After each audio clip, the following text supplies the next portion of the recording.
Muito boa noite para todo mundo da Ludus Magisterium. Hoje tem mais um papo de jogos Ludus Magisterium. Esse papo não estava agendado, no fim foi tão interessante para a nossa comunidade que a Yara gentilmente cedeu a data dela do papo do mês de julho, e para que desse tempo do pessoal hoje falar sobre o edital, enquanto o edital está aberto, né? Não vou nem falar qual é o edital nem nada, vou deixar isso com vocês. Só avisar que essa conversa fica gravada no YouTube da Ludus Magisterium, no canal da Ludus. E se você quer participar apresentando o trabalho que você faz com jogos e educação, é só participar da Ludus. Você entra no Instagram Ludus Magisterium, no link você vai achar lá o link para preencher o formulário para entrar no grupo, e vai ser muito bem-vindo aqui no nosso papo. Eu vou deixar o Alexandre, o Maurício, a Cíntia, o João. O Léo também está na dança ou não? Porque você está na Federal também, não sei. Nos projetos não, estou aqui para Hoje não. Tá. pegar cola com eles aí. E aí eles vão ter mais ou menos meia hora para falar sobre o edital, as experiências e tudo mais, no intuito de ajudar quem queira se inscrever ainda esse ano, e depois a gente abre para um debate, para tirar dúvida e para uma conversa com os demais participantes. Então, com as honras da casa, João Leste. Boa noite, gente, tudo bem? Acho que cada um se apresenta brevemente, né? Eu sou João Leste, eu sou aluno de doutorado da PUC, eu faço pesquisa com jogos, né, desde o mestrado. O meu mestrado foi sobre manuais de jogos, né, como organizar a informação dentro do manual para que o processo de leitura fosse melhor para as pessoas. E agora, no doutorado, eu estou pesquisando acessibilidade para pessoas com deficiência visual nos jogos, né? Como adaptar os jogos de tabuleiro que existem ou produzir novos jogos de tabuleiro que pessoas cegas consigam jogar também. Quem vai agora?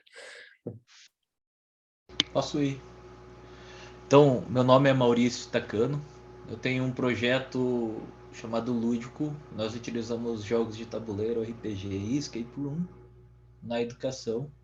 O projeto começou em 2016 e vem ocorrendo aí desde então. A gente tem eventos, tanto presenciais quanto online, e também fazemos algumas pesquisas sobre o uso de jogos para o desenvolvimento de habilidades sociais.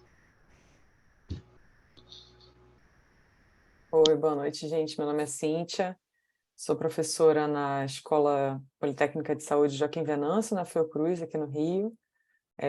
Tenho trabalhado com jogos de tabuleiro, desenvolvendo jogos de tabuleiro, especialmente em temáticas de saúde, sobre o SUS. Eu costumo brincar que meu sonho é ter a coleção de jogos do SUS, especialmente com estudantes do ensino médio. Então, eles são estudantes que estão se formando na área de saúde, em cursos técnicos, e aí, dentro de um dos componentes curriculares, a gente conseguiu inserir esse trabalho em paralelo com um trabalho na disciplina de audiovisual, de arte, que já era de produção audiovisual.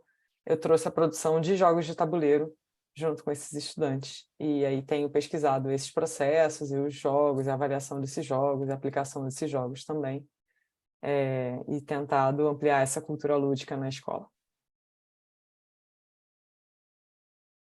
Bom, aí, então, completando o trio do Link, né? Somos eu, João e Cíntia, do Link Laboratório na PUC-Rio, no design, somos os coordenadores. Eu dou aula na Federal Fluminense, e a minha inserção, quer dizer, eu sou apaixonado por jogos desde criança, mas nem meu mestrado, nem meu doutorado foram com jogos. Na verdade, a minha inserção com jogos começou após o meu doutorado, em que o grupo da PUC eu fiz o meu doutorado sobre um curso que a gente vinha desenvolvendo na época, um curso online sobre o design do livro, e ele tinha toda uma estrutura gamificada, e eu levei isso para a UF e tentei montar na UF um curso em formato de um videogame 3D, experimentado na primeira pessoa. Passei bastante tempo tentando desenvolver isso na UF, não consegui a verba suficiente. Montei só um protótipo, ficou super bacaninha. E aí, em 2017, eu tive a oportunidade de transformar essa proposta numa disciplina presencial de primeiro período, e aí, junto com a Cíntia, com o Guilherme, o João ainda não estava nessa época lá no nosso grupo, né? E outro pessoal, aí eu montei uma proposta de gamificação de uma disciplina de primeiro período no curso de jornalismo da UF, que está até hoje, né, com mudanças, atualizações, e eu oriento alunos que estão fazendo pesquisa ligada a jogos, educação, na área da comunicação, que é o meu programa de pós.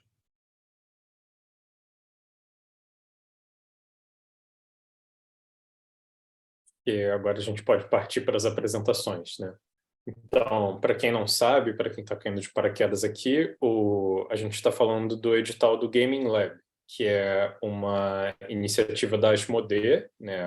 Uma das maiores, se não a maior, editora de jogos do mundo, e eles têm um edital anual em que eles apoiam pesquisas com jogos, né? Então, todo ano eles abrem essa chamada e pessoas do mundo inteiro podem mandar os projetos delas.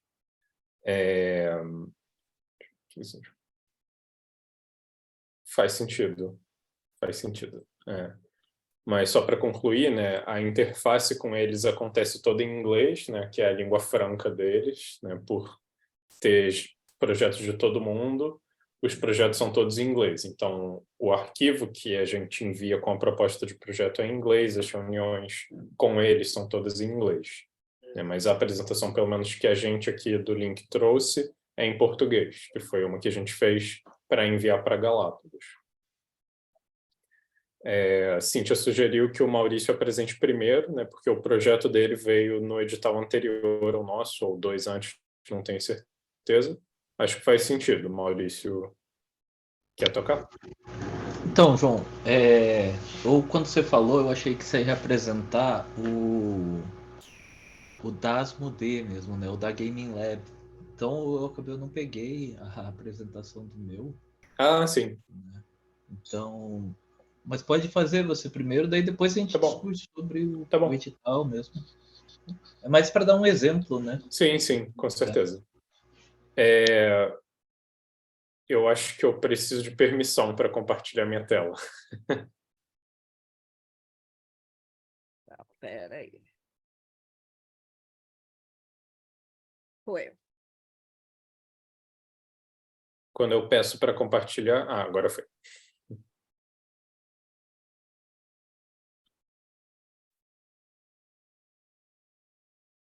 Deu certo? Deu. Deu Ótimo. certo. Vocês estão vendo?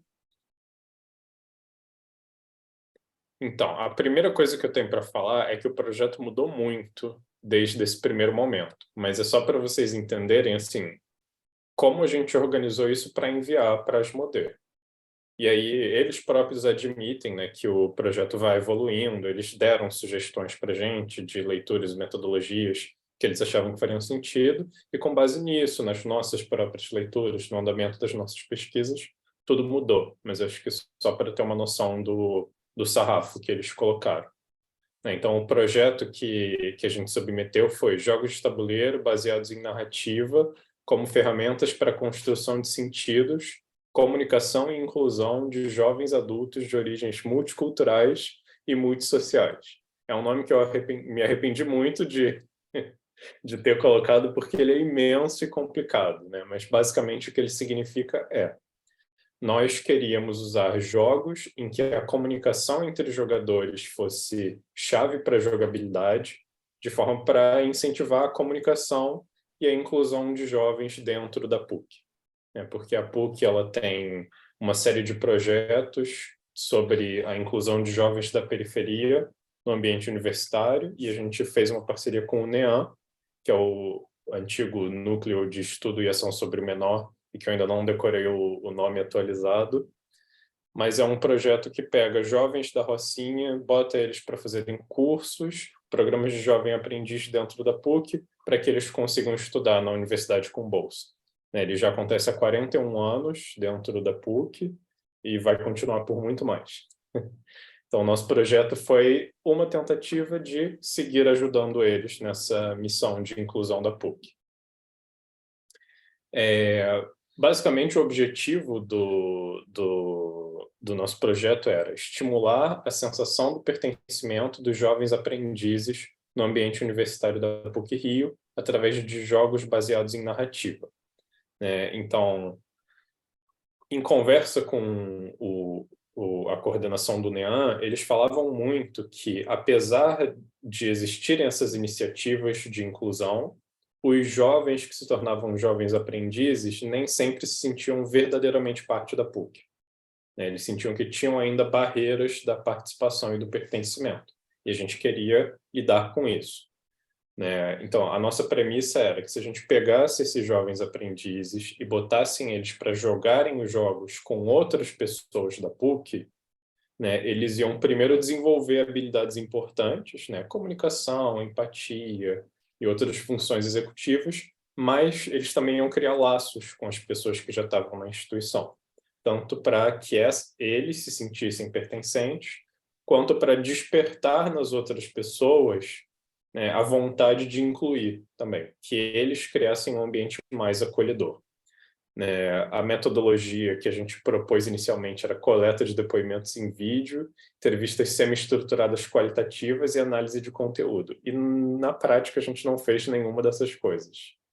Na conversa com o departamento jurídico da PUC e depois a gente refletindo, a gente entendeu que tudo isso era muito invasivo e que a gente queria, na verdade, proporcionar um espaço de inclusão para os jovens e não ficar lá tratando eles que nem ratinho de laboratório para ver o que eles falavam, se eles iam falar o que a gente queria, eles terem que dar um depoimento para ser a contrapartida. Então, a gente aboliu isso tudo e toda a análise que a gente fez foi com base nas nossas percepções. Só complementando, João, não esquecendo que a gente aplicou aquele formulário, você lembra? No início e no final. Foi a única Sim, isso é verdade. metodologia, É um formulário isso é verdade. Esqueci o nome, mas ele é online de uma Da Quantic Foundry, não foi? Isso, Quantic Foundry. Isso. E ele é baseado na metodologia, na taxonomia do Barton. Então, é bem interessante, trouxe uns resultados bem legais. Então, foi no início e no final, e o resto foi observação participante, etnografia. E só para quem não conhece, esse formulário é um formulário de perfil do jogador, de motivação do jogador. O que motiva o jogador? É socializar, é se comunicar, é explorar, enfim, conquistar, Tem vários perfis diferentes. A gente fez isso no início e no fim. E deu para ver algumas mudanças assim, no perfil do grupo como um todo. A gente também não analisou isso individualmente, analisou mais coletivamente.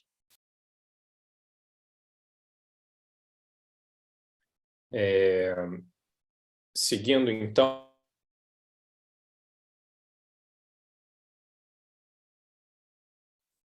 acho que está travando para mim. Eu vou desligar minha câmera, infelizmente.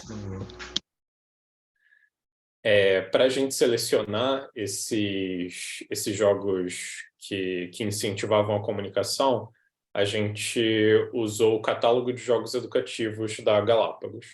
Então, eles lançam praticamente todo ano um catálogo de jogos e eles analisam quais são os potenciais educativos desses jogos. Então, a gente selecionou jogos que tratassem de pelo menos 2 dessas 3 habilidades, que são a linguística, intrapessoal e interpessoal. Entendia que estavam com os objetivos na linguística. Vocês estão me ouvindo? Vendo a Tá carinha de todo mundo travando.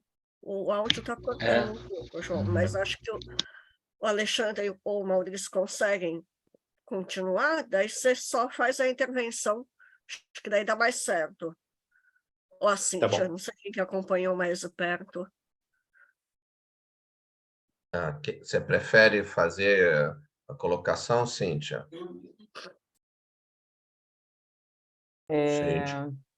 A gente está falando da escolha dos jogos, né? Que a gente selecionou.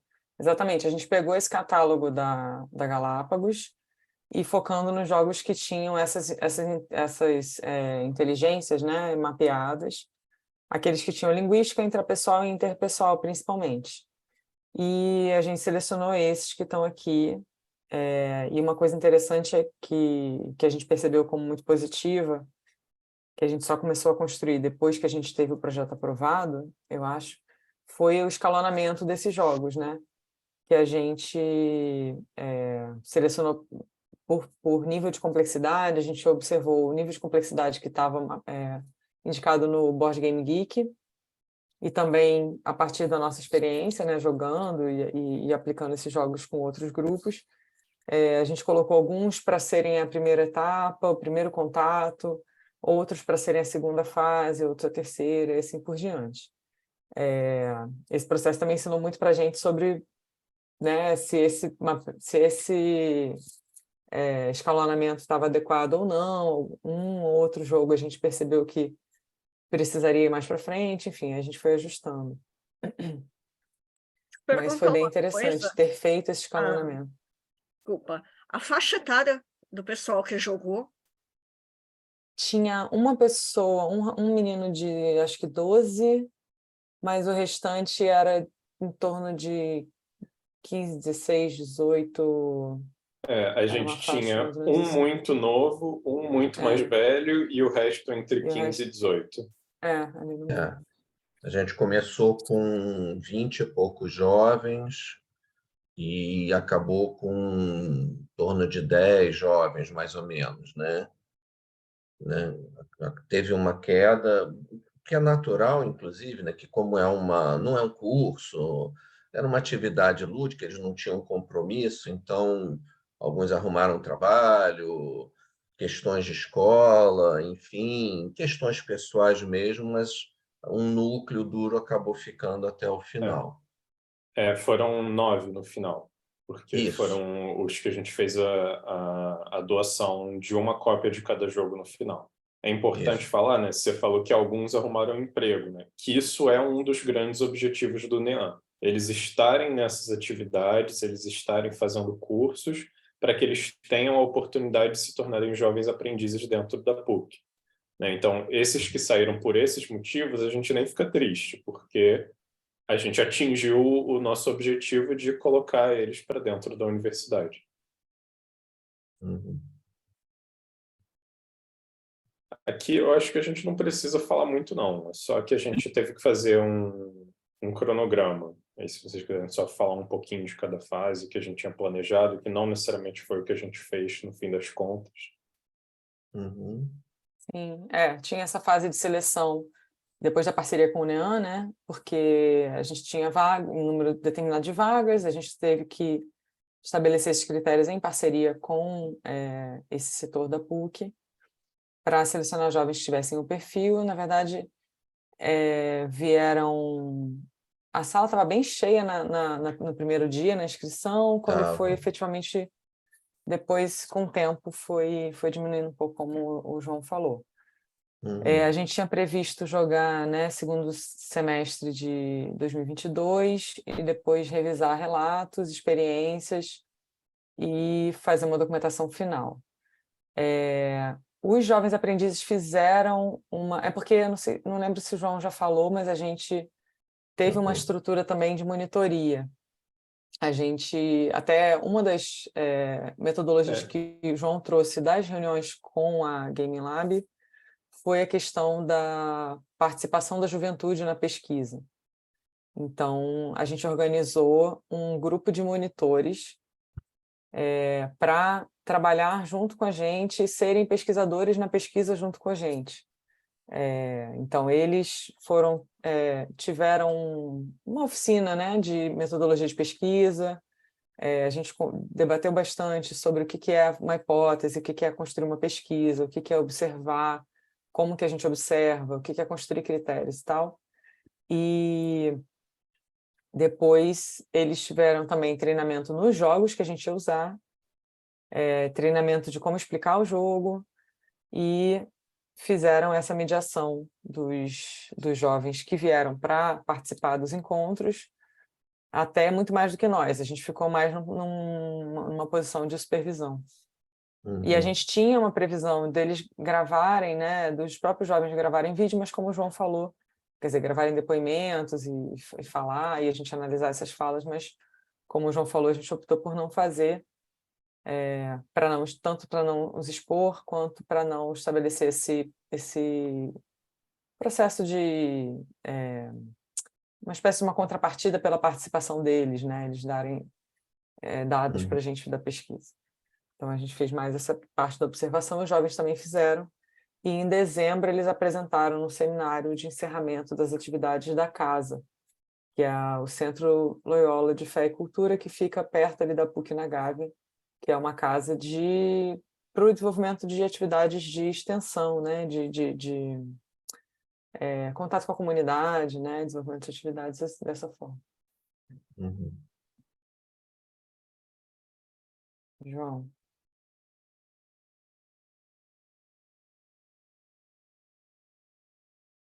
Mas é isso, a gente mandou aquele cronograma mais estruturado e aí a gente foi ajustando conforme o que o projeto pedia, né? Tanto o processo de formação dos monitores não estava naquele cronograma, a gente inseriu depois, né? Porque a gente sentiu necessidade. Aí o João está mostrando, né, a proposta. No início, a gente fez todo um projeto adequado à pandemia, né? Inclusive, parte do orçamento, uma parte significativa do orçamento era para comprar álcool, máscaras, enfim, tinha um monte de coisa. E, no final das contas, a gente gastou bem menos dinheiro com isso, né? Porque o projeto, efetivamente, os contatos já aconteceram pós-pandemia. A gente oferecia lá as máscaras, mas a PUC institucionalmente já tinha saído do caráter emergencial, então o projeto também acabou saindo, né? Então foi feita essa adaptação. De toda forma, os itens 4 e 5, especialmente pelo caráter social que o João está colocando aqui, foram muito importantes. Quer dizer, a gente arcar com os custos de transporte dos participantes, o que pode parecer curioso, já que a grande maioria, mas não todos, era da Rocinha, mas eles vinham da escola. Então, se a gente não arcasse com um custo, não necessariamente eles iriam participar. Teve alguns que vinham de bem longe para participar do projeto. E a alimentação também. A gente conseguiu uma parceria por meio do NEAN com o bandejão da PUC. Então, todos eles podiam comer no bandejão e aí subiam, e a gente usou parte da verba do Game Lab, lá da Asmodee, para pagar lanche para eles, né? Barriga cheia. E servia também como elemento de confraternização, de interação entre eles. Foi muito interessante, muito legal. E como tinha outras atividades de outros grupos acontecendo lá também no mesmo espaço, também acabaram se confraternizando com esses outros grupos. Foi bem, bem interessante. E deixa eu perguntar uma coisa. Burocraticamente, a verba tinha uma parte direcionada para álcool gel e máscara, e aí foi colocar para alimentação ou transporte. Tudo bem fazer esse tipo de realocação? Como é que é? A gente fez, assim, o Gaming Lab, ele entende que a gente não tem sempre como prever cada centavo de gasto. né? Então, a gente fez uma estimativa e deu um valor para ele. Putz, travou muito. A gente deu um valor e eles falaram, olha, a gente entendeu aí quais são os critérios de gasto, vocês vão gastar nessas áreas aí, e a gente deu o dinheiro para vocês. Então, se forem coisas dentro dessas áreas e não passar do valor, vocês podem gastar como vocês entenderem que é melhor. Até porque eles abrem espaço para que a gente questões do projeto, né? Então, quando a gente para de querer gravar os depoimentos, a gente não ia mais usar uma máquina de filmar. Então, a gente não precisava gastar com isso. Então, a gente poderia focar em outros gastos, né? Mas nunca teve nenhum problema quanto a isso. Eles, inclusive, foram bem explícitos que a gente poderia gerenciar os gastos como a gente entendesse que era melhor para o projeto. Inclusive, no e- nosso caso, Uhum. foi o inverso do deles, né? Porque a gente planejou sem Uhum. período de pandemia. E aí a gente foi contemplado em março, comecinho de março de 2020. E aí no fim de março começou a pandemia. Então antes da gente assinar o contrato já tinha começado a pandemia, né? Tanto é que acabou, a gente tinha planejado tudo para fazer presencialmente. E aí a gente acabou tendo que mudar tudo, né? Só que a gente ainda estava na expectativa, né? Como era muito no começo, a gente achou, vai Uhum. demorar aí uns 2, 3 meses e vai voltar. Então a gente É. falou, vamos continuar com o plano. Então a gente comprou, a gente pediu as coisas para o presencial e acabou que não usou, né? Então, eles também não tiveram problemas com isso. Eles, inclusive, não sei se foi o caso de vocês também, mas eles não pediram para a gente demonstrar no que a gente gastou. A gente só falou, a gente comprou isso, mas eles não pediram provas, né? Não pediu assim, mostra a nota fiscal, mostra, né? Não pediram É. nada disso. A gente acabou, quer dizer, eu fiz por controle mesmo, até porque, veja bem, quer dizer, eu não sei como é que funcionou com você, Maurício, mas a verba na PUC, ela entrou numa conta do Departamento de Artes e Design, sob gerência da Jaqueline, que é a professora, na época ela era diretora do departamento, então tinha um cartão, então tinha todo um controle de gastos, tá? Interno, né? Saiu Sim. dinheiro, tinha que mostrar o comprovante, então a gente foi fazendo. Então tem os comprovantes de tudo, né? Inclusive dessas situações, quando a gente fechar o nosso relatório, vai essa tralha toda lá para a França. No nosso, como é uma instituição federal, né? Acabou que a gente não tem isso. A gente não podia, a gente não pode receber dinheiro de fora, né? A única forma da UTF receber de fora ou é por meio da fundação, né? Isso. Ou tem que ir para um fundo ali que, na verdade, fica meio obscuro ali. Ninguém sabe direito de quem que é o dinheiro. Então a gente optou por fazer um pouco diferente. Acabou que a professora, uma das professoras, recebeu, ficou na conta dela mesmo o dinheiro. A gente guardou as notas, a gente guardou tudo, né? Mas não pediram, no final das contas, a gente guardou caso pedissem, né? Mas foi bem tranquilo.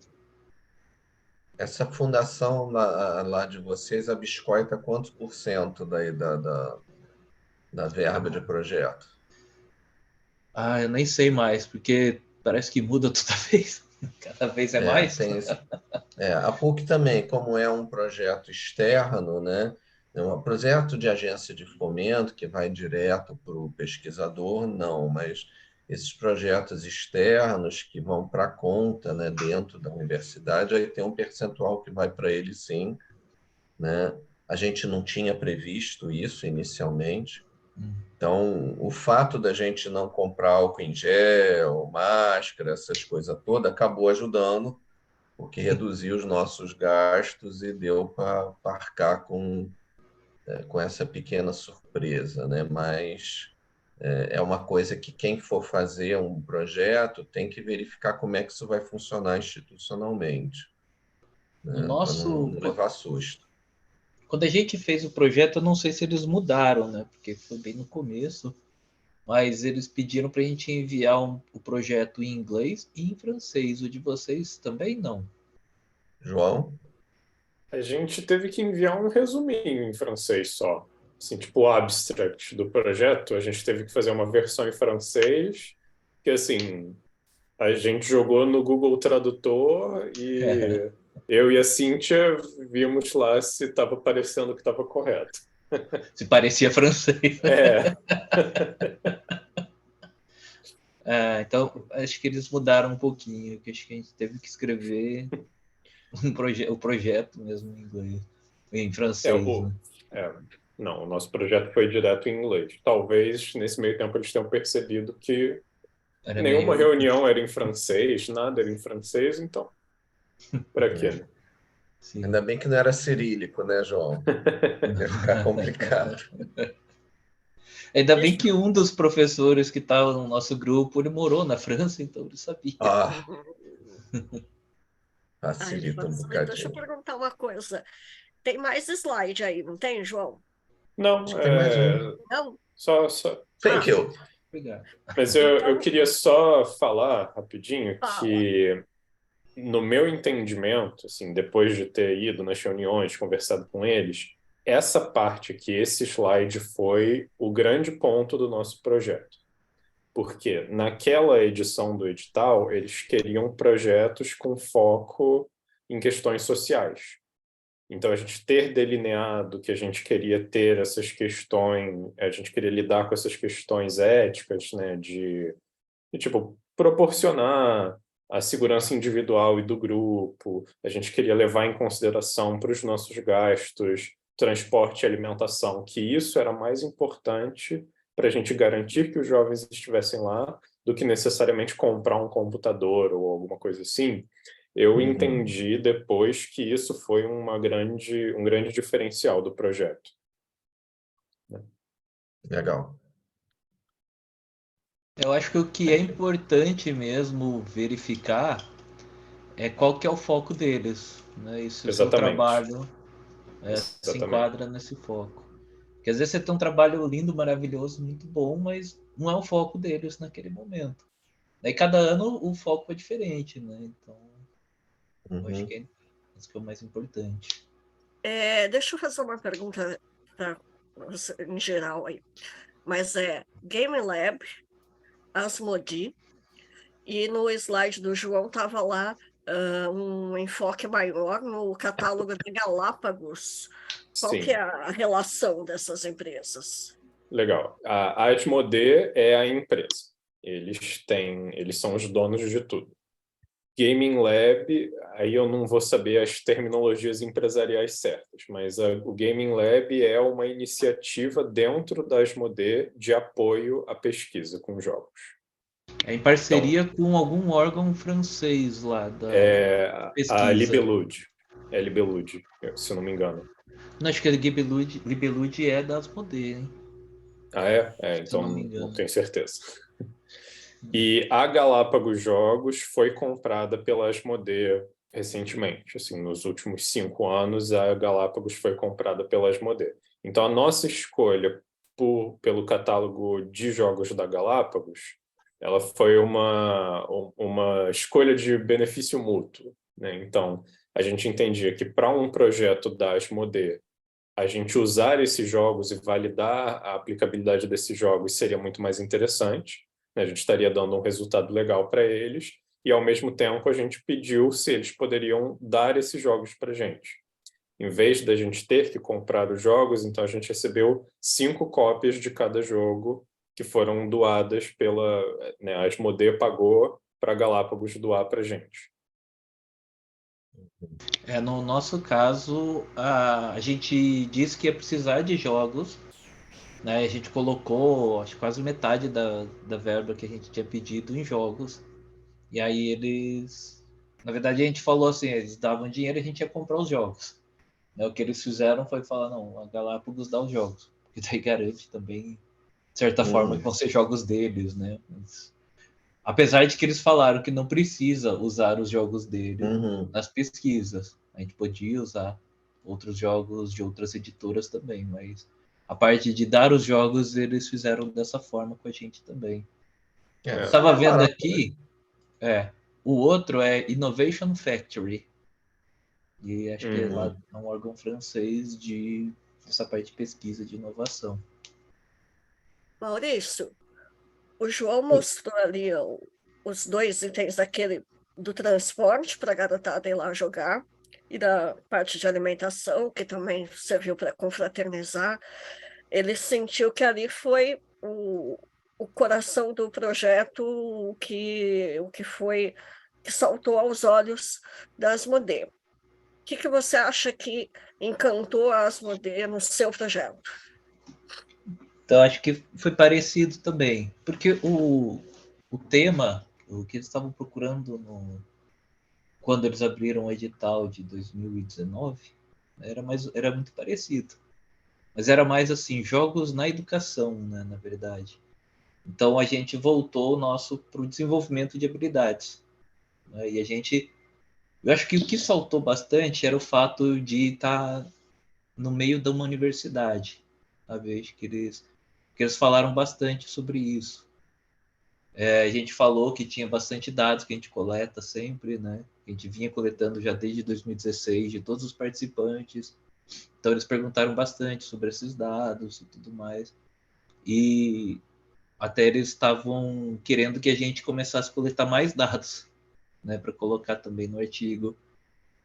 Principalmente eles bateram bastante na questão social dos participantes, do pessoal que joga e tudo mais. Isso a gente não tinha.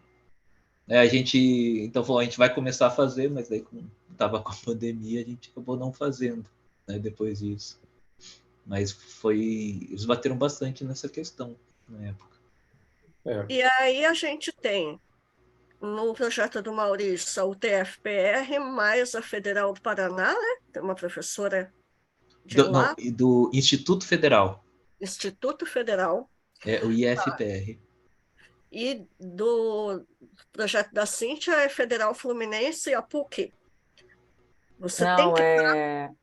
é PUC, o projeto é da PUC. Tudo PUC. Eu entrei como participante do projeto do grupo de pesquisa do Laboratório Link Design, porque eu tinha feito doutorado lá, mestrado e doutorado lá também. Mas eu atuo profissionalmente na Escola Politécnica, que é da Fiocruz, não é Instituto Federal. A gente é uma escola pública federal que é do Ministério da Saúde, que não faz parte da rede federal de escolas técnicas. No meu caso, eu sou professor da Federal Fluminense, mas eu sou co-coordenador com a Jaqueline, que é quem orientou a Cíntia, quem orienta o João, né? Sou coordenador do Link, do mesmo jeito que ela é co-coordenadora do meu grupo de pesquisa lá na UF, né? A gente faz uma interface entre os dois grupos, que eles têm bastante coisa que trocam sempre. Esse Esse vínculo, projeto é PUC Link. tá. O O projeto nosso é da UTF, mas tem professores do IF e tem um professor também da UEL, a Universidade Estadual de Londrina. Acho que o que é importante ter em mente é o critério do edital é que tenha uma instituição de ensino que assina a convenção do projeto. Então, no nosso caso, foi a PUC. Então, o reitor, na época, assinou o contrato, né? Então, foi um contrato entre reitor da PUC e presidente da Asmodee. Essas foram as duas pessoas que assinam o contrato, com a vista do líder do projeto, que fui eu, e da supervisora do projeto, que foi a Jaqueline Farbias, que é a minha orientadora. Mas aí outras instituições podem participar, outras pessoas que não são filiadas a uma instituição, mas o líder do projeto tem que estar afiliado à instituição que assina. Joia. Eu queria abrir para mais gente perguntar. Fica... Paula, Deixa eu só colocar se mais uma Fala, coisinha que eu acho que é fala. importante. Até o nosso edital, não lembro depois, a Asmodee estava abrindo sempre 2 editais por ano. Quer dizer, inclusive, era um edital só para a França, tá? Projetos só ali para as pesquisas na França, e esse projeto esse edital internacional. Então, com uma quantidade limitada de projetos que ali, 8, 7, enfim, que eles comentam. Eles não têm uma coisa certa, mas em torno disso. Mas uma coisa que eles colocam no edital, que eu acho interessante, é que eles têm sempre o interesse nessa diversidade de países e diversidade de projetos a cada ano. Então, eles não vão jogar todas as fichas num só país, não vão jogar todas as fichas no mesmo tipo de projeto. São poucos projetos, eles querem uma diversidade. Tá? Então, eu acho que o fato de o Maurício ter conseguido o projeto dele encaixar e depois o nosso, em termos de pesquisa no Brasil, eu acho sensacional, né? A gente tem que ter a consciência, eu acho que, não sei o quanto que eles têm isso lá fora, que o Brasil é o país que mais pesquisa jogos. A gente pode não ser o maior produtor de jogos do mundo, mas a gente é o que mais pesquisa, né? E eu acho que isso é legal, a gente marcar esse nosso lugar de pesquisa internacional, e isso ser reconhecido, eu acho isso bacana e importante. Paulo, se puder, posso mandar aqui no chat. Tem um link que eu fiz eu entrevistei o. Eu não sei se ele ainda é, né? Na época ele era o diretor da Gaming Lab, que é o Misha, né? Misha. Né? E aí ele fala sobre o edital. Ele estava falando sobre o edital de 2021, 2020 ou 2021, agora não lembro. Mas acredito que não mudou muito. E ele explicou como é que funciona, como é que fala, coloquei legenda ali em português, se quem quiser também. Posso colocar o link aqui no chat? Pode. Então, E lá, se alguém também, quiser depois ver. lá no grupo do WhatsApp do Papo de Jogos, também é legal colocar. Não sei se vocês querem colocar os slides também, mas ali é legal porque o chat, quando a gente termina a reunião, a gente perde, né, o que está na informação. E aí, gente, o que mais? Eu acho que o edital que eles abrem só para a França, se eu não me engano, Alexandre, não é o do pós-doutorado dele só? Talvez seja, porque eles têm um programa de doutorado que eles conduzem lá. E geralmente é o novo aluno que coordena as reuniões do Gaming Lab. Uhum.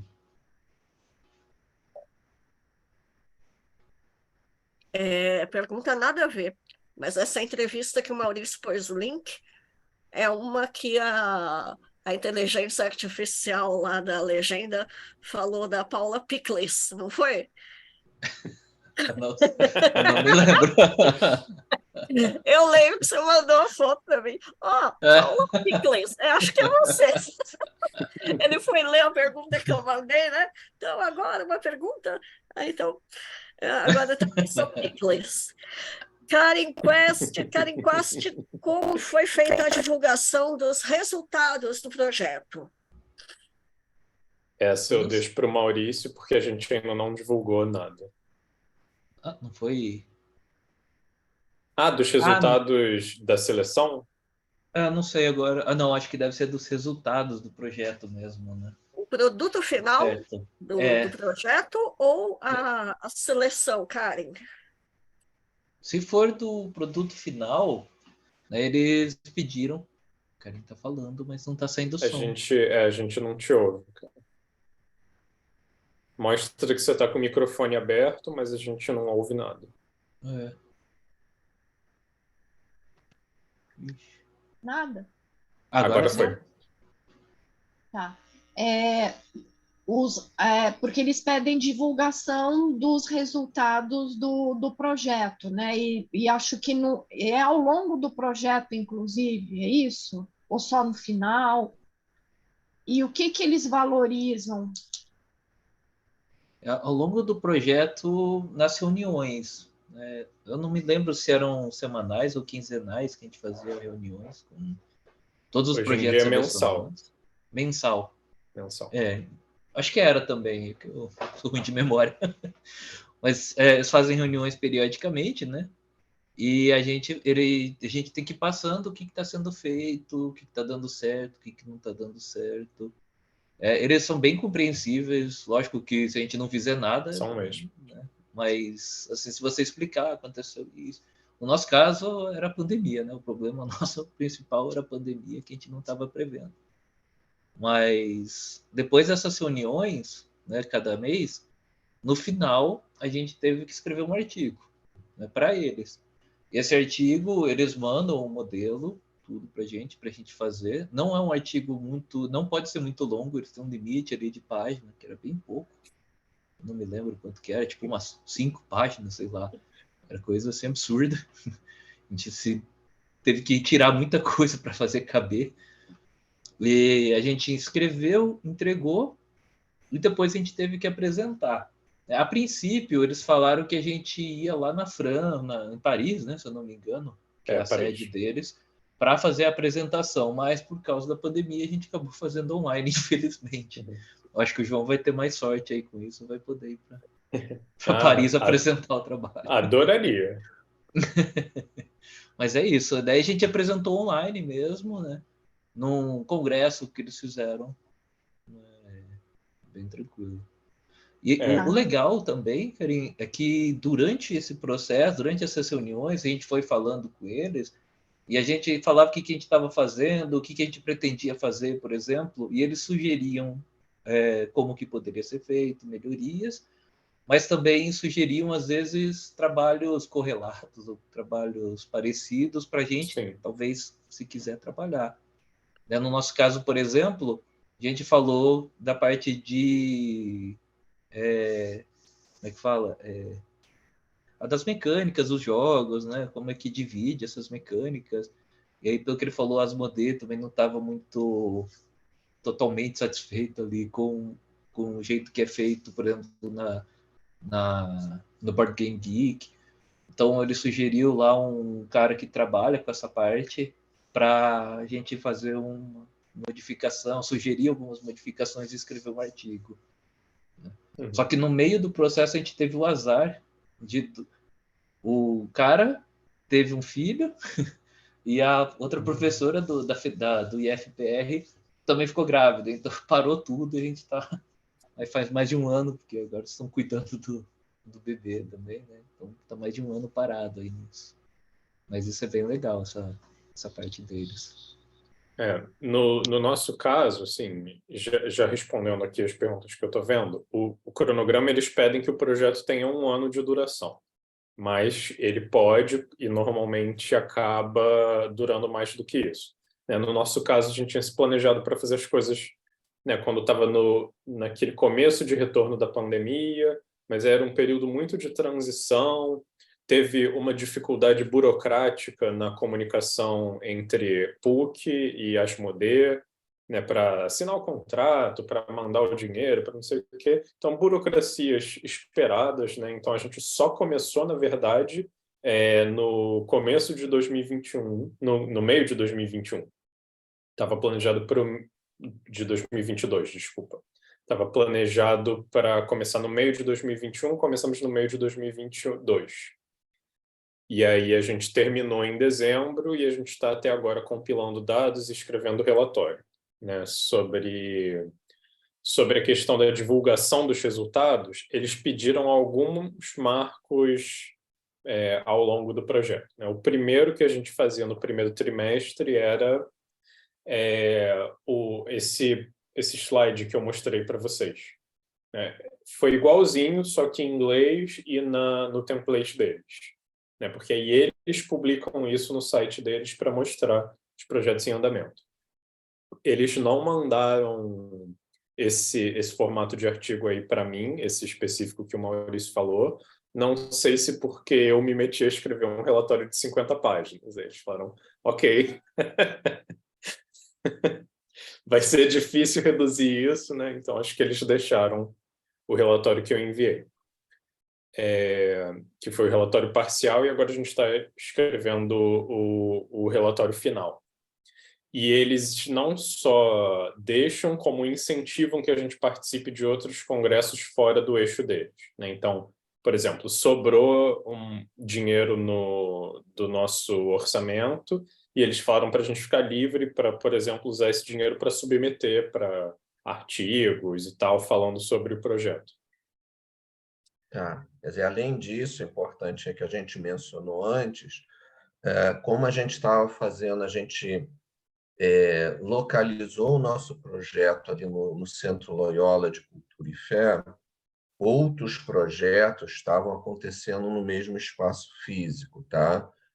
Também em que o nosso grupo de pesquisa estava envolvido, lá o edital FAPERJ, Favela Inteligente, foram cursos que foram feitos lá. Então, no final do ano, no ano passado, em dezembro, a gente promoveu um grande seminário com a apresentação de todos esses grupos, né, mostrando os resultados. Então, veio pai, mãe, tio, de todo mundo, veio representante da FAPERJ lá, pessoal da PUC, professores, foi bem, bem legal. E foi muito bacana ver os monitores do projeto, todos encabulados, né, mas indo lá, mostrando os resultados, quer dizer, eu acho que esse foi o grande ganho, né, do nosso projeto, quer dizer, essa formação em pesquisa, né, que a gente deu para essa criançada, que foram lá, apresentaram, enfim, isso sim, né, isso ficou tudo registrado, é parte do material do nosso projeto, divulgação, enfim. Eu acho que formação em pesquisa em jogos, né? Sim, sim, sim. Porque não é somente pesquisa, metodologia de pesquisa, mas assim, como fazer pesquisa com pessoas, apresentando jogos, mediando jogos, observando jogar, né? Enfim, em diferentes grupos. Eles circularam, os grupos foram mudados ao longo do período, porque a gente percebia às vezes que esse aqui é um grupinho de pessoas que já se conheciam, e aí eles estão focando mais na brincadeira extra-jogo, então estão se sacaneando demais, vamos dar uma mexida nesses grupos. Aí a gente reorganizou, porque eram sempre os mesmos jovens, né? Não, então mexe. Essas pessoas aqui estão se bicando muito, vamos tentar mudar de grupo para ver se muda. E aí foi super interessante, porque esse rapaz que era o mais velho de todos, né, do grupo, num determinado grupo não fluía, e aí mudou para um outro grupo e funcionou melhor, sabe? Ele interagiu melhor. Então, eu acho que essa experiência para os monitores também é uma experiência específica e muito rica, né? Nesse sentido. Estamos formando a futura geração dos pesquisadores de jogos de tabuleiro. Eu coloquei aqui no chat, né, que como a gente falou da equipe de monitoria, isso foi algo que não fazia parte do nosso delineamento inicial. E aí, durante as reuniões, né, com a equipe do Gaming Lab, outro projeto apresentou essa metodologia que é IPAR, né, YPAR, que é Youth Participatory Action Research, que é basicamente pesquisação liderada por jovens. Eles falaram assim que, pelo que a gente falava, do que a gente queria atingir com o projeto, que essa metodologia parecia fazer sentido. E aí a gente começou a ler e a gente falou, cara, isso é a cara do design em parceria da PUC. E aí a gente, refletindo sobre isso, a gente estruturou essa questão da equipe de monitoria. Né? Como a gente queria acolher os jovens ali, a gente achou que ter outros jovens fazendo esse acolhimento seria muito melhor do que eu, Cíntia, Alexandre e os outros pesquisadores do projeto, né? Então, ter pessoas mais próximas deles talvez pudesse ser algo legal para que eles se sentissem mais à vontade. E aí o que a gente fez foi esse treinamento, né? A gente teve sessões para discutir o que é uma hipótese de pesquisa, como formular, como validar e tudo mais, e também ensinando eles a jogarem e a ensinar os jogos. E isso, assim, não estava no nosso projeto inicial, mas foi, de longe, a coisa mais interessante que a gente poderia ter feito. Nem se compara ao projeto que a gente tinha submetido originalmente, né?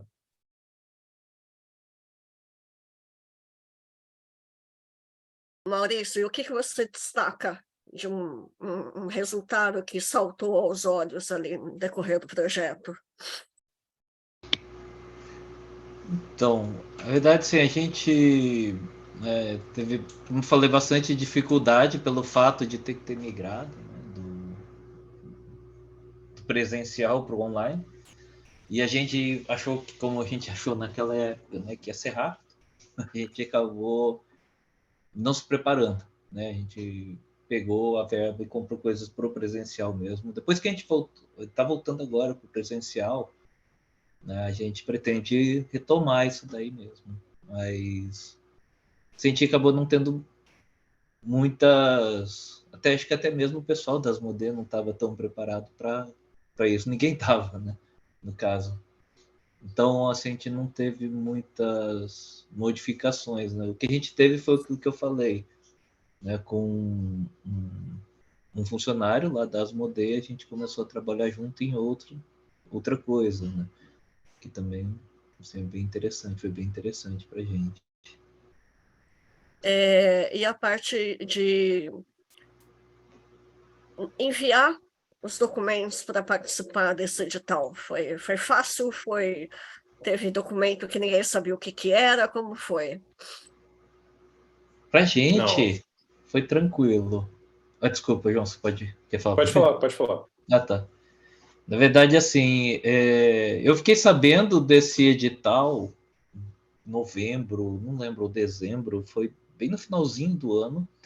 E aí eu entrei em contato primeiro com a professora do IFPR, né, porque a gente já estava conversando em fazer alguma coisa voltada nessa área de uso de jogos, né, para desenvolvimento de habilidades, coisas do tipo. Então eu entrei em contato com ela, falei, vamos escrever? E aí ela estava viajando na época, então ela nem me respondeu. Ela foi me responder faltando menos de um mês para fechar o edital. Ela falou, não, vamos escrever, vamos tentar. Daí a gente começou. Ele falou, vamos chamar mais gente para ajudar a gente, né? Tem pouco tempo para escrever, vamos tentar juntar o pessoal. E a gente entrou em contato com o professor da UEL, outro professor da UTFPR também, e a gente fez esse grupo. A gente começou a escrever, mas assim, foi tranquilo. O mais difícil, como eu falei, foi que a gente tinha que escrever o artigo em francês, né? Foi um dos motivos da gente ter convidado o professor, um dos professores lá, porque ele falava francês. É lógico que não foi o único motivo, né? Mas deu um incentivo grande. Eu vi que vocês mandaram aí no chat o Call for Projects, né? Mas nesse edital eles estão usando esse formulário aí para você se inscrever. E assim, são os mesmos documentos, eles na verdade pediram uma engagement letter aí, que eu acho que não teve na nossa edição, mas eu não vi nada de difícil. Eles não dão, assim, não dão modelo, não dizem o que tem que ter, então fica muito livre para cada instituição. Acho que até por eles saberem que cada instituição de ensino vai ser muito diferente, então não adianta eles ficarem dando modelo, que ninguém vai seguir o modelo. Então é isso, sim.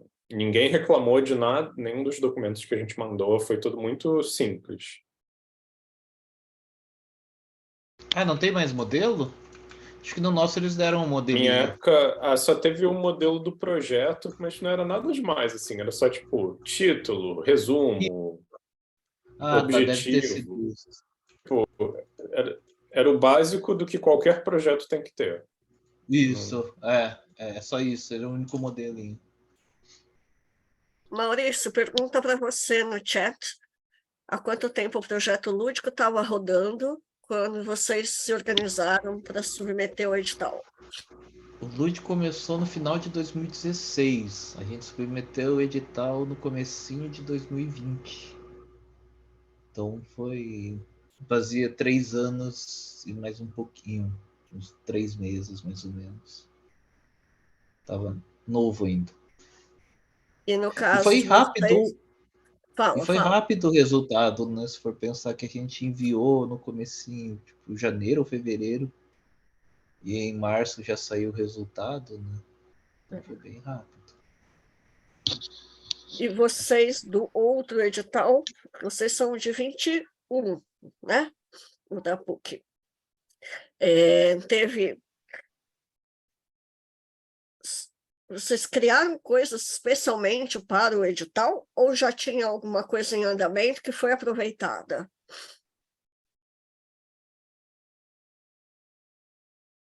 Se não me engano, foi criado para o edital, né?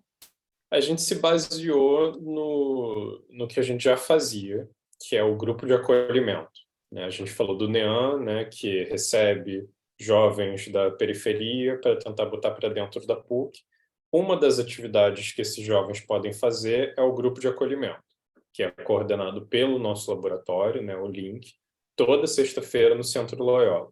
A gente recebe eles lá, todo mundo cozinha junto, almoça, lava a louça, conversa, não sei o quê, e de tarde a gente tem alguma atividade. Pode ser uma atividade de, sei lá, planejamento para casa, vamos fazer uma horta nova, vamos fazer aqui um sistema de reciclagem, ou pode ser um curso, que alguém que a gente conhece vai lá e aplica esse curso. Eles estão tendo curso de serigrafia agora, que está sendo feito pelos alunos do design da PUC-Rio.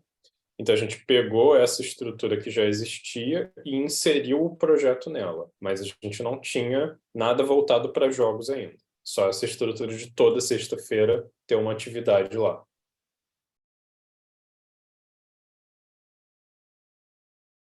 Joia. Mais perguntas? A Pamela perguntou lá atrás, se alguém tem aí, faço a data, o prazo do edital. Acho que até final de agosto, né? É 30 de agosto, meio-dia de Paris. Então, é tipo 7 da manhã aqui, então é 29 de agosto. Tá. Outra coisa, as reuniões que a gente fazia, como tinha gente do mundo inteiro, cada reunião, eu lembro, era num horário que fosse bom para um país diferente. Então tinha reunião que a gente fazia de madrugada, tinha reunião que a gente fazia de noite. Dia. Hoje em dia, tipo, tem uma reunião 5 da manhã, aí no mês seguinte é 10 da manhã, ou meio-dia, para cá, para o horário do Brasil, né? Porque como essa coisa, né? Todos os hemisférios, então essa 5 da manhã do Brasil é muito melhor para gente de outro lugar, e a do meio-dia é muito ruim para de outro, então eles sempre vão alternando. Tem gente que participa de todas, deve estar aí numa zona franca dos horários, né? Mas geralmente tem essa participação alternada.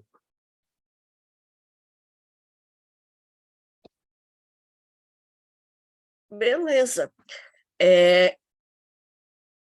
Agora só fugindo um pouquinho, mas quando o Alexandre falou do Brasil pesquisar bastante jogos e do percentual de projetos aprovados nesse edital, mas numa visão mais macro ainda, de pesquisas acadêmicas sobre jogos, como é que você enxerga o Brasil, Alexandre?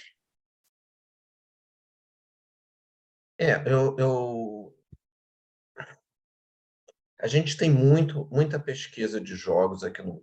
Isso já o Portnoy, quando ele veio aqui, já tem uma pancada de tempo, né, que ele fez lá o relatório dele, ele já falava disso naquela época. E eu acho que a coisa só aumentou, né? E é curioso, ele também chamou a atenção disso, né, que Estados Unidos é o lugar que mais se faz jogo, né? Enfim, eu fazia na época, hoje em dia eu já não tenho tanta certeza, mas eu não acredito. Mas não se pesquisa. Eu acho que, não sei, tem alguma coisa assim meio tupiniquim nessa história, né? A gente não produz, mas a gente pesquisa, né? E eu não sei, a gente vê pelo próprio Ludus, né? Quer dizer, a qualidade que a gente tem de discussões, de intervenções, eu sinto falta. Eu acho que a galera que faz mais pesquisa em jogos até do que eu, quer dizer, a gente ainda continua usando um referencial estrangeiro como base, né? Os nossos grandes autores são estrangeiros. E isso, tudo bem, não tem jeito. Contanto que a gente já não use mais o Huizinga, né? Mas, enfim, tem uma outra galera super importante. Eu acho que a gente já tem aí uma massa crítica para começar a uma pesquisa a partir de um referencial teórico nacional. Eu acho isso importante. especialmente, quer dizer, quando a gente fala, por exemplo, desse tipo de projeto que a gente colocou lá na PUC, lá no Loyola, que ele envolve uma questão que é intrinsecamente nacional, né? Uma realidade brasileira. A relação desses jovens de comunidades com o jogo, com o lúdico. Não dá para usar um referencial francês, americano, norte-americano para isso, né? Mas a gente tem agora o livro fantástico do Arnaldo, aproveitando que ele está aqui, né, fazendo a propaganda. Mas eu acho que é uma coisa, a gente pesquisa muito, a gente publica muito artigo. É isso, pois é. A gente publica muito artigos, né? A gente tem alguns congressos específicos, a gente tem alguns congressos mais gerais que tem os grupos, a gente tem muito artigo, muito congresso, temos vários livros, mas acho que a gente precisa consolidar mais esse referencial nacional mesmo. Acho que isso é muito importante para a gente, né? Fortalecer esse nosso lugar de fala do Brasil como pesquisa de jogos, né? Eu acho que o Ludus é muito importante nesse sentido, porque ele justamente centraliza, ele concatena essa massa crítica, né? Essa massa cinzenta sobre essas pesquisas. Joia. Para a Cíntia, que a Cíntia, para mim, é uma game designer, né? Eu vejo assim o subtitle aparecendo assim, a Cíntia Matias, game designer. Parece que você ganhou o prêmio agora no DOF, alguma coisa assim, depois você explica. Mas eu quero saber se coçou a mão, se você deu uma mudada nos jogos, aplicando no projeto, se você foi só a monitora do negócio, ou se você entrou um pouco da Cíntia game designer nisso daí. Ô, Paula, obrigada. A gente tem uma frase, acho que é no livro do Jesse Shell, que ele fala que quem faz jogo é game designer. Então, fiz um jogo, finalizei um jogo, sou game designer, é isso aí. E vivo aí nessa vida de protótipos, a gente tentando finalizar os próximos. Mas, sim, participei de um desafio que foi colocado para algumas iniciativas de playtest no DOF, e aí foram as oficinas do playtest, Rio, São Paulo, aliás, acho que foi São Paulo, oficina online, BH, teve uma do Sul também, e a oficina das ligadas, que é vou aproveitar para fazer o jabá, já que você me deu o gancho. Que é a Oficina das Ligadas, é um encontro semanal de playtest voltado para o público feminino, para mulheres de game designers. Por quê? Né? Porque a gente sentiu que tinha poucas mulheres participando da oficina do playtest online, e a gente começou a pensar, refletir, investigar por que poderia ser isso, e a Liga Brasileira de Mulheres Tabuleiristas, que hoje não existe mais enquanto liga, né? Se desfez, mas estava na época promovendo um edital de design de jogos de cartas junto com a MipoBR, que é uma editora, e elas já faziam encontros de playtest, e aí a gente resolveu juntar as duas coisas e oficializar uma oficina do playtest para o público feminino, e aí ficou Oficina das Ligadas, inicialmente apoiando as candidatas a esse edital da MipoBR, e a gente foi continuando com os encontros, sempre na mesma filosofia da Oficina do Playtest, que é um grupo que se iniciou aqui no Rio. Que a filosofia principal é ser um grupo descentralizado quer dizer, o mais horizontal possível, e em que as pessoas testam os jogos das outras antes de ganhar o direito de ter o seu jogo testado. Então, tem uma fila, né, que vai caminhando conforme a comunidade vai testando. Então, aí eu fui pela Oficina das Ligadas, a gente teve a felicidade de ter a Bianca Melina e a Samantha, além de mim e da Nana, né, que somos da Oficina das Ligadas, a Bianca Melina e a Samantha Geraldini toparam fortalecer a nossa equipe, porque só tínhamos nós duas da oficina que podíamos ir ao DOF participar naquele momento. A Elia estava na área de protótipos, com o protótipo dela, com o Estelar, inclusive. Aguarde. E aí a gente participou lá do desafio e ficamos em segundo lugar por décimos. Então foi muito legal, foi uma vitória. A gente teve que criar um jogo em 1h30. Foi um grande desafio, acho muito legal. E Que aí, legal, Léo. Léo testou o Constelar lá na área de protótipos. Bom, e aí sobre o projeto? isso. Eu não, na verdade, isso foi uma coisa interessante, assim, eu não, a gente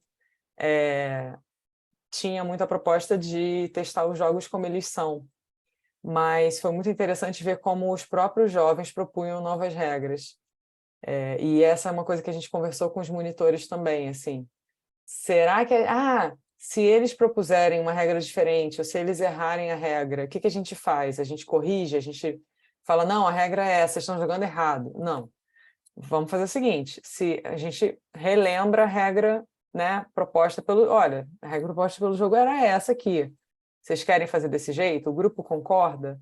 Então, rolou algumas vezes esse reconstruir da regra do jogo pelos próprios jovens que estavam jogando, nunca proposto pela gente, sempre por eles, né? Não, essa regra aqui tá dificultando, essa regra está atrapalhando, vamos fazer de outro jeito.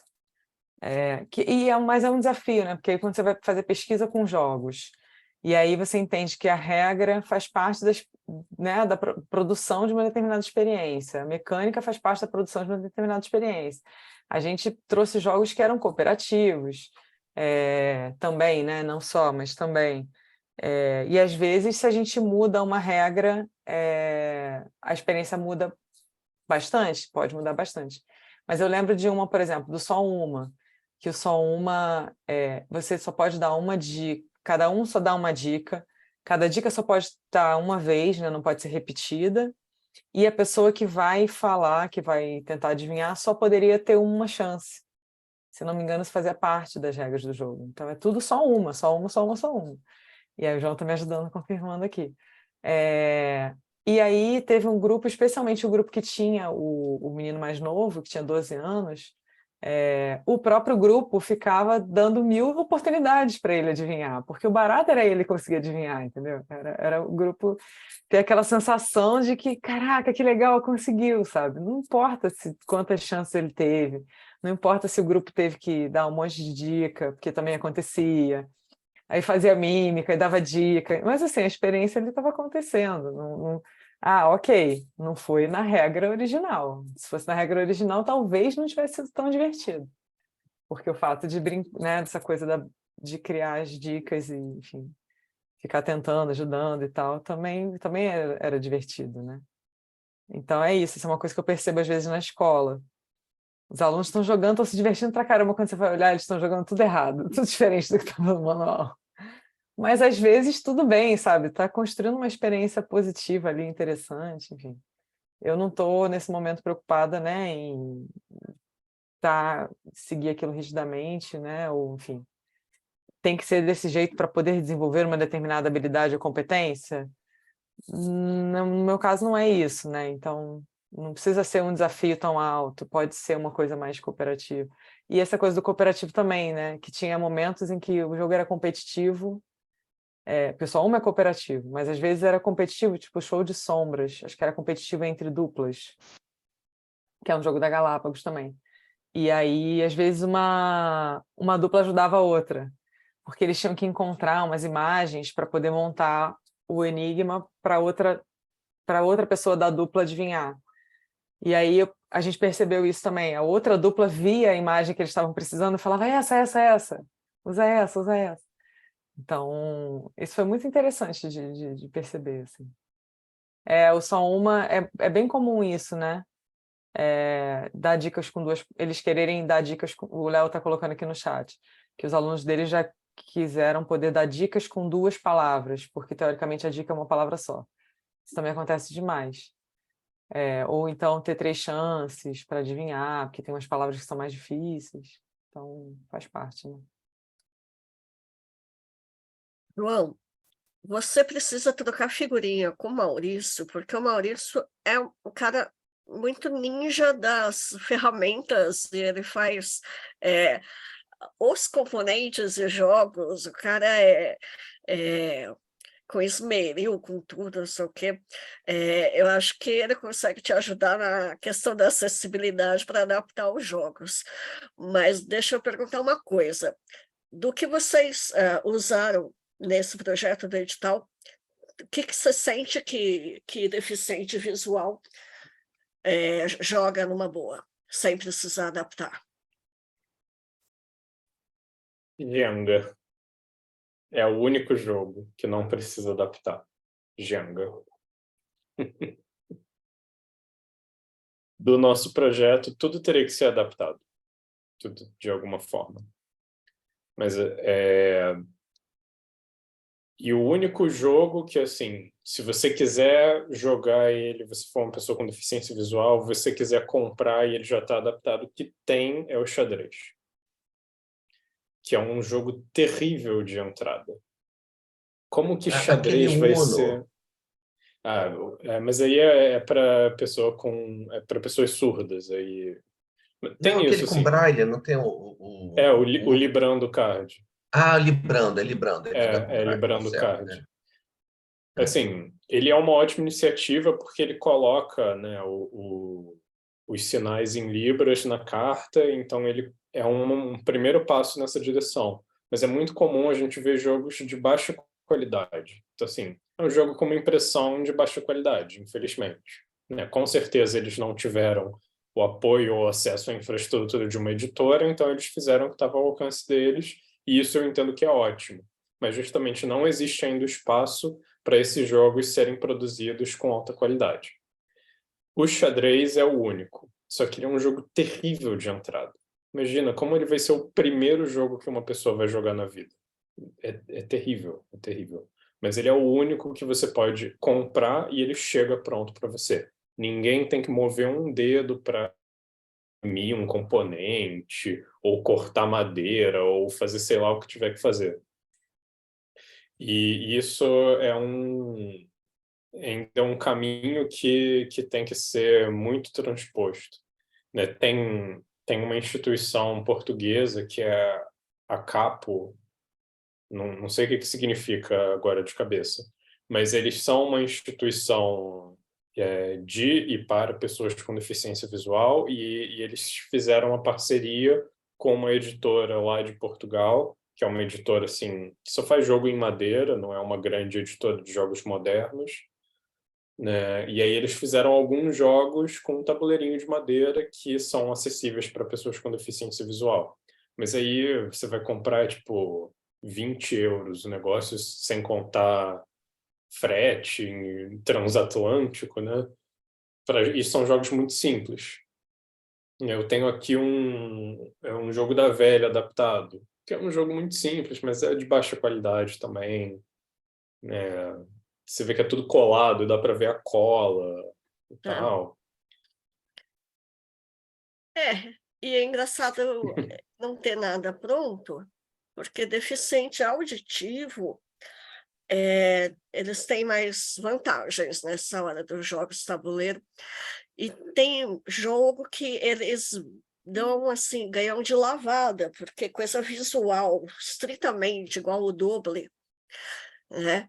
Ou qualquer coisa de memória, como o Cortex, assim. Antes você pensar em ver quantos passarinhos verdes tem na carta, eles já decoraram tudo e não vão esquecer nunca mais. Então, veja que o raciocínio lógico, inclusive espacial, do deficiente visual, podia ser uma grande vantagem também em jogos, né?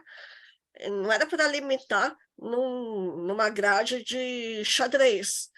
Tem bastante coisa para ampliar e em cima das competências que eles têm naturalmente mais desenvolvidas, né? Enfim, é uma pena jogar Jenga e jogo da velha. Gente, vou terminar, só fazer a última pergunta do Maurício, porque o Lúdico, acho que é o projeto mais antigo que está rolando assim, ininterruptamente e tal. Que legado que você já consegue e enxergar que o lúdico deixou para a garotada lá da faculdade que participou. Será que o seu é mais antigo, né? Não? Não? Ah, foi 2015, só que você teve uma pausa, é isso? Ah, entendi. Bom, assim, a gente vê, né, o pessoal participando, né? Eu acho assim bem legal ver pessoas que no começo, quando a gente começou, você interrompeu algumas vezes, entendi. Quando a gente começou, tinha muitas pessoas que tinham vergonha, não queriam participar ali junto com outros alunos, né? Ou de conversar com outras pessoas. E a gente viu amizades mesmo se formando ali durante os eventos que a gente fazia presencialmente. Um rapaz, eu lembro bastante dele, porque ele tinha muita dificuldade de se enturmar ou de conversar com outras pessoas, e no lúdico ele começou assim, as últimas vezes que eu vi ele no evento, acho que agora ele já se formou, né? Mas as últimas vezes que eu vi ele no evento, assim, ele via uma mesa, o pessoal jogando um jogo que ele gostava, ele simplesmente ia lá e sentava e perguntava, posso jogar junto, né? E jogava. O pessoal aceitava, assim, sem problema. Jogava até aqueles jogos tipo Voodoo, né? Que é de ficar fazendo mímica, fazendo as coisas, né? Os jogos, eu não sei se vocês conhecem nossa, agora fugiu o nome, um que é de médico, que tem é de equipes, né? Cada equipe tem que fazer lá as atividades médicas, né? Costurar uma pessoa, aí tem uma cordinha com os buracos. Não é Rush MD, eu não lembro o nome. É um jogo, é Doctor. Depois eu vejo, se eu acho, eu mando lá no grupo. Mas é de equipe, assim, né? E aí, de vez em quando, toca o telefone, aí tem que atender o telefone. Aí tem as cartinhas para falar o que está acontecendo. Aí a cartinha fala: teve um vazamento de gás, vocês têm que ficar rindo, fazer as coisas dando risada. Ou agora todo mundo tem que correr para o banheiro e voltar para o banheiro mais próximo. O pessoal joga ali e se diverte, ele se divertia ali jogando esse jogo. Ele gostava mais desse tipo de jogo, né? Então, ver essa evolução, né, dos participantes, assim, eu acho que é muito legal. E agora que a gente tem essa linha, né, lá no... A gente conseguiu um espaço físico mesmo lá na universidade, a gente fica todos os dias ali, né, tem o pessoal tá indo lá jogar, então é bem legal também ver isso daí, o pessoal indo lá jogar. Acho que eu vou precisar pegar o jogo, senão eu não vou descansar também. Então, eu vou deixar o Maurício voltar com o jogo, senão ele não vai dormir, né? Mas a gente está em vias de Posso, encerrar. posso Fala. fazer um... ele já voltou. Dr. Dr. Panic. Não conheço, gostei. Não? Então, ele tem aqui, Parecendo. várias atividades para fazer, né? Separar equipamentos, costurar uma pessoa aqui, colocar os negocinhos, eu esqueci o nome disso, mas tem várias atividades assim que você faz no paciente. É bem legal. E aí tem os pacientes, são sempre personagens conhecidos, assim, é bem engraçado. Vai lá, João. Diga. Só assim, uma coisa importante para ter atenção é que o edital ele sempre fala algumas coisas que ele está buscando. Assim, são meio que diferenciais para eles, mas que não necessariamente tem que ser um critério. Então, assim,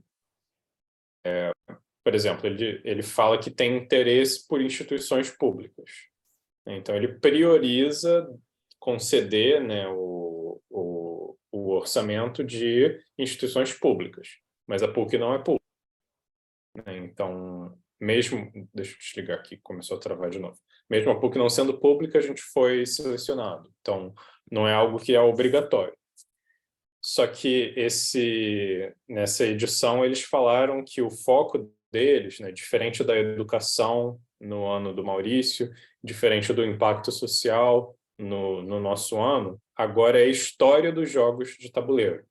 Então, eles vão dar atenção especial para projetos que lidem com a história dos jogos de tabuleiro, os jogos de tabuleiro modernos, né, de alguma forma.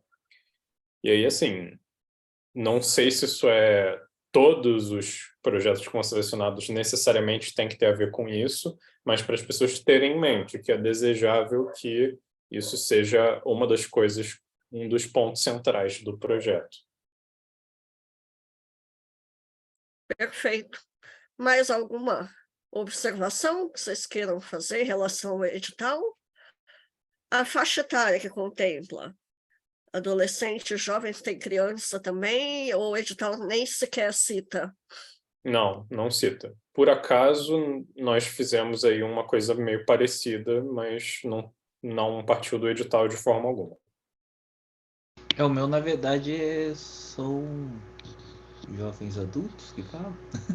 É pessoal da Uhum. universidade, né? O público Uhum. universitário. A maioria. Legal. Mas acredito que o edital não especifique, não. Não. É bem amplo e bem receptivo, né? E flexível também, pelo que eu observei. E brasileiros com alguma chance de serem selecionados. Então, Tem um detalhe. O edital ele tem 2 tracks, né? A primeira é projetos no geral.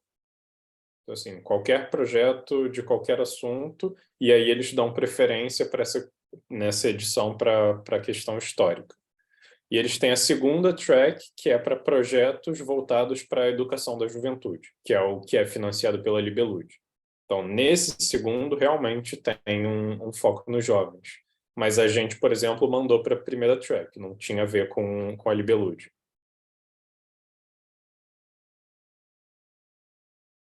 isso é legal. Eu ia chutar que vocês foram no segundo track.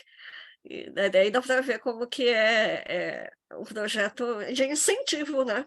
Mesmo, eles estão bem mente aberta. Gente, então eu agradeço a mais um Papo de Jogos da Ludus Magisterium. Deixa só, Paulo, Fala. só para dar dica, né, também, eu não sei se foi o caso também do João, mas o que a gente colocou lá de gastos que a gente ia ter foi a verba que eles liberaram. A gente falou, vai gastar tanto, eles liberaram tanto. Não sei se é sempre assim, mas os que a gente viu foi os projetos, né, que a gente tinha visto que os outros que foram aprovados com a gente também falaram que foi assim. Os pessoal vão gastar tanto, deram tanto. E o valor andou aumentando, né? Porque na minha época, uns era menos, agora é até 20 mil euros, né? Bastante coisa. Pois é. E isso foi uma questão com o nosso projeto, porque a gente fez um projeto numa época, aí fizemos a conversão para euros. Quando a grana chegou, o euro já estava outra cotação, a gente se deu mal. Esse é um problema, né? A gente paga em reais e o euro já não estava valendo tanto, não. Mas, enfim, não há o que fazer a esse respeito. E o nosso projeto, a gente não foi para o valor máximo. A gente contou o que a gente precisava gastar, quanto custava cada uma dessas coisas e viu quanto deu, né? A gente não encheu linguiça, nem nada assim. A gente entendeu que, assim, a gente não precisava desse dinheiro e talvez fosse, né, fazer a diferença para outro projeto, poder ser alocado ou não. Então, a gente fechou no valor que a gente entendeu que fazia sentido para o projeto. Isso, a gente também. Mas a gente recebeu exatamente o valor que a gente pediu. Joia.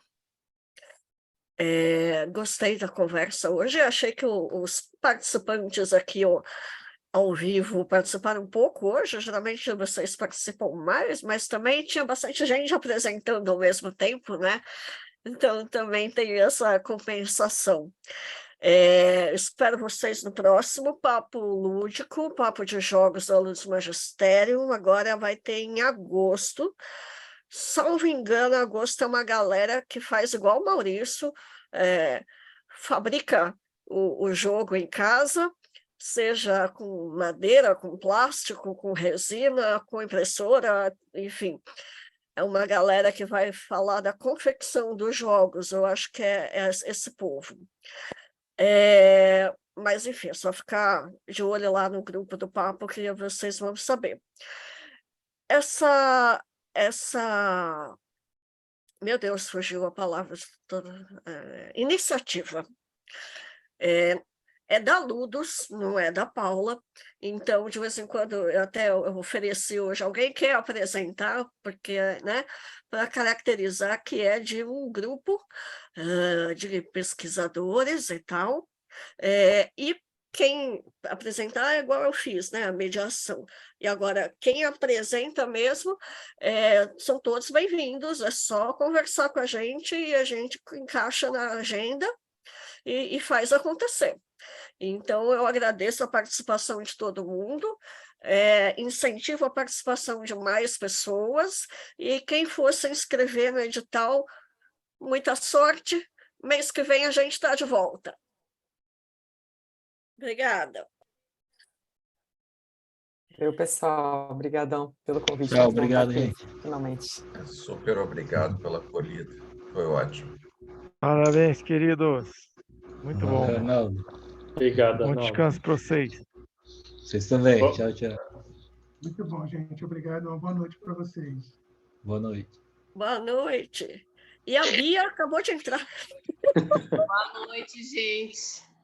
Opa! Querem tirar uma foto? Bora. Agora uma galera já Opa. foi. Vamos. Abram aí as câmeras por um segundo, gente.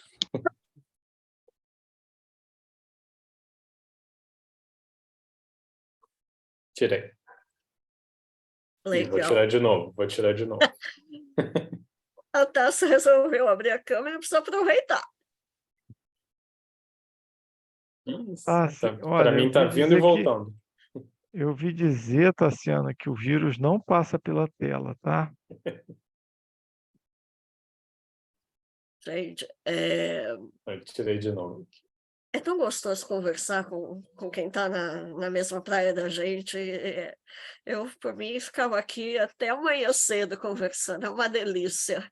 Obrigada, gente. Valeu, gente. Bom Boa demais, noite. bom demais. Tchau, pessoal. Tchau, gente.